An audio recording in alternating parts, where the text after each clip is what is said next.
আজ ২৬শে ভাদ্র বৃহস্পতিবার, ভাদ্র মাসের শেষ বৃহস্পতিবার।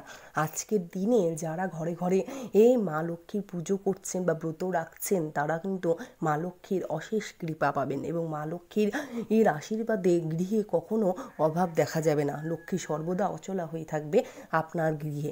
তবে মা লক্ষ্মীর আজকে যে পুজো করবেন, তাতে যে জিনিসটি নিবেদন করতে হবে, যেভাবে পুজো করবেন, এবং কিছু কিছু বিধিনিষেধও আছে যেগুলো এই লক্ষ্মী পুজোর দিন শুধু ভাদ্র মাসের শেষ বৃহস্পতিবার জন্য না, বা অন্যান্য বৃহস্পতিবারেও এই কাজগুলি কখনোই করা যায় না।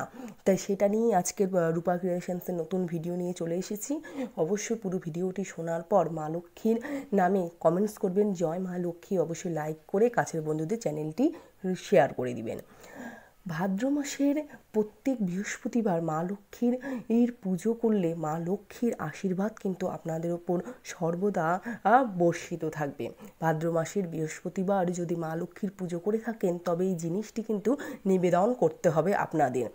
মা লক্ষ্মীর পুজো তাতেই কিন্তু সম্পূর্ণ হবে। কিছু কিছু জিনিস নিবেদন করলেই কিন্তু পুরো পুজো প্রক্রিয়াটা সম্পূর্ণ হবে, কারণ পুজো তো আমরা সবাই করি, তবে কিছু নিয়ম থাকে, নিয়মগুলি মেনে চলতে হয়।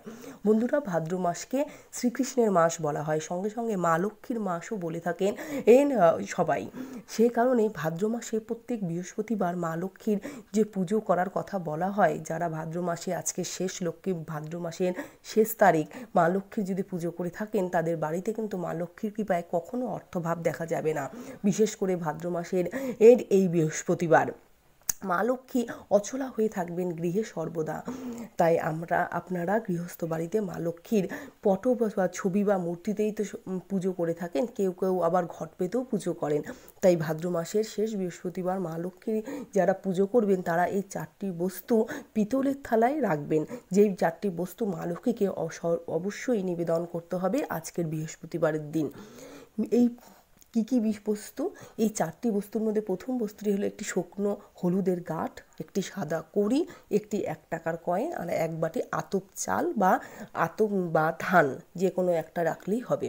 এই 4টি দ্রব্য অবশ্যই রাখবেন মায়ের পায়ের কাছে। এরপর একটি ঘিয়ের প্রদীপ জ্বালাবেন এবং মা লক্ষ্মীর পুজো সুন্দর করে ঘট পেতে, ঘটের ওপর আম পল্লব ও ভর্তুকি বা যারা সুপরি দিবেন সুপরি দিয়ে সুন্দর করে সিঁদুর লাগিয়ে ধান দুব্বা সহযোগে ঘট পেতে মা লক্ষ্মীকে সুন্দর করে তার কপালে চন্দনের টিপ, সিঁদুরের টিপ দিয়ে সুন্দর করে ফুল দিয়ে সাজিয়ে পুজো করবেন। এবং পুজোর পর এই মন্ত্রটি অবশ্যই 21 বার জপ করতে হবে। সেই মন্ত্রটি হলো ওং শ্রীং শ্রীয়ে নমঃ।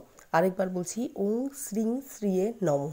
চোখ বন্ধ করে এক মনে প্রার্থনা করবেন মায়ের কাছে। পুজো সমাপ্ত হবার পর ওই থালাটি বাড়ির তুলসী তলায় স্পর্শ করাবেন এবং তুলসী তলায় একটি ঘিয়ের প্রদীপ জ্বালাবেন।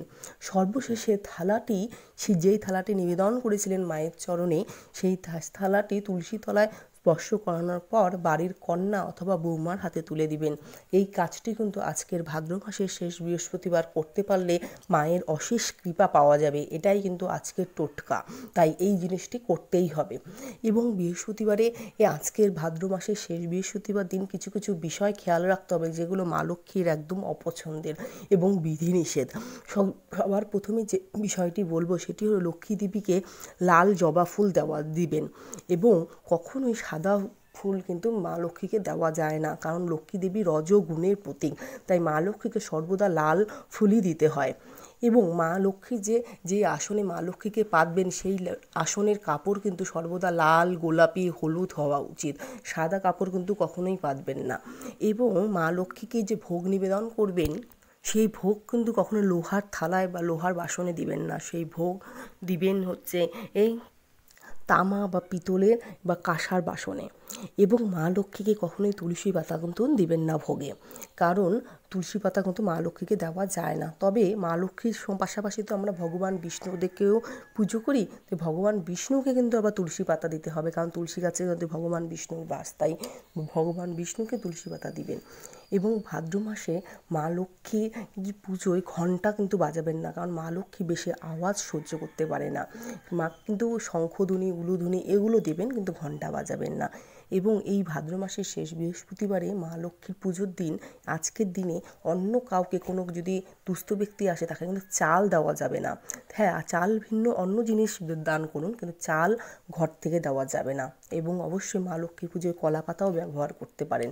এবং অবশ্যই কিন্তু পুজো সমাপ্ত করার পর ব্রত পাঠ করতে হবে বা ব্রত কথা শুনতে হবে। আমার ভিডিওতেই ব্রত কথা দেওয়া আছে। এই ব্রত কথা, মা লক্ষ্মীর ব্রত কথা শুনলেই কিন্তু পুজো সুসম্পন্ন হবে।